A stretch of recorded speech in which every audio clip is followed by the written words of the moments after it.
বাংলাদেশকে টি-20 বিশ্বকাপ থেকে বাদ দেওয়ার ঘটনা এবার সরাসরি হুমকির মুখে ফেলতে পারে ভারতের 2036 অলিম্পিক আয়োজনের স্বপ্ন। ভাবুন তো, একটা ক্রিকেট সিদ্ধান্ত যার প্রভাব পড়তে পারে অলিম্পিকের মতো বিশ্বের সবচেয়ে বড় ক্রীড়া আসরে। হ্যাঁ, ঠিকই শুনেছেন, এটা কোনো ফেসবুক গুজব না। এই দাবি করেছে ব্রিটিশ প্রভাবশালী সংবাদ মাধ্যম দ্য গার্ডিয়ান। সবকিছু শুরু জানুয়ারিতে। নিরাপত্তা শঙ্কায় বাংলাদেশ জানায় ভারতে খেলতে রাজি নয় তারা। যৌথ আয়োজক শ্রীলঙ্কায় ম্যাচ সরানোর আবেদন করে বিসিবি, কিন্তু আইসিসি সরাসরি না বলে দেয়। বাংলাদেশ নিজেদের অবস্থানে অনড় থাকায় শেষ পর্যন্ত আইসিসি যা করল তা অবিশ্বাস্য। বাংলাদেশকে বাদ দিয়ে বিশ্বকাপে ঢুকিয়ে দেয় স্কটল্যান্ডকে। একটা পূর্ণ সদস্য দেশ, একটা টেস্ট প্লেয়িং নেশন, এইভাবে বিশ্বকাপের বাইরে।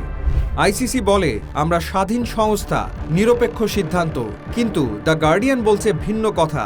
তাদের দাবি, এই সিদ্ধান্তের নেপথ্যে আসল শক্তি হল ভারতের ক্রিকেট বোর্ড বিসিসিআই। আরও স্পষ্ট করে বললে আইসিসি নয়, লবিং করেছে ভারত। কারণ আইসিসি চেয়ারম্যান জয় শাহ বিসিসিআই এর সাবেক সচিব, আর তার বাবা ভারতের স্বরাষ্ট্রমন্ত্রী অমিত শাহ। আইসিসির সিইও একজন ভারতীয়। মানে ক্রিকেটের বিশ্ব সংস্থা আসলে ভারতের প্রভাবেই চলছে। এখানেই গল্পটা ভয়ঙ্কর জায়গায় যায়। অলিম্পিক চার্টারে স্পষ্ট লেখা আছে, কোনো ক্রীড়া সংস্থায় রাজনৈতিক হস্তক্ষেপ চলবে না। এই নিয়ম ভাঙলে সরাসরি নিষিদ্ধ হতে পারে কোনো দেশের অলিম্পিক আয়োজনের স্বপ্ন। ভারত চাইছে 2036 অলিম্পিক আয়োজন করতে। ভেন্যু ঠিক করা হয়েছে আহমেদাবাদ, কিন্তু দ্য গার্ডিয়ান বলছে বাংলাদেশকে রাজনৈতিক কারণে বাদ দেওয়া হলে আইওসি এটাকে অলিম্পিক চার্টার ভায়োলেশন হিসেবে দেখবে। 2024 সালে ইন্দোনেশিয়া ইসরায়েল দলকে ভিসা দেয়নি।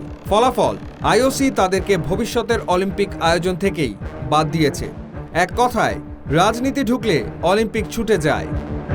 এই ঘটনার পর পাকিস্তানও ভাবছে বিশ্বকাপ বয়কটের। যদি একের পর এক দেশ প্রতিবাদ করে, তাহলে আইওসির চোখে ভারত হয়ে যাবে high risk political host country, যার মানে 2036 অলিম্পিকের দৌড়ে ভারতের স্বপ্ন প্রায় শেষ। সবশেষে প্রশ্ন একটাই, বাংলাদেশকে বিশ্বকাপ থেকে বাদ দেওয়া শুধু ক্রিকেটের সিদ্ধান্ত ছিল, নাকি এটা ছিল এমন এক রাজনৈতিক চাল যার মূল্য দিতে হতে পারে ভারতের অলিম্পিক স্বপ্ন দিয়ে? ক্রিকেট দিয়ে শুরু, শেষ হতে পারে অলিম্পিকে, এটাই আজকের বাস্তবতা।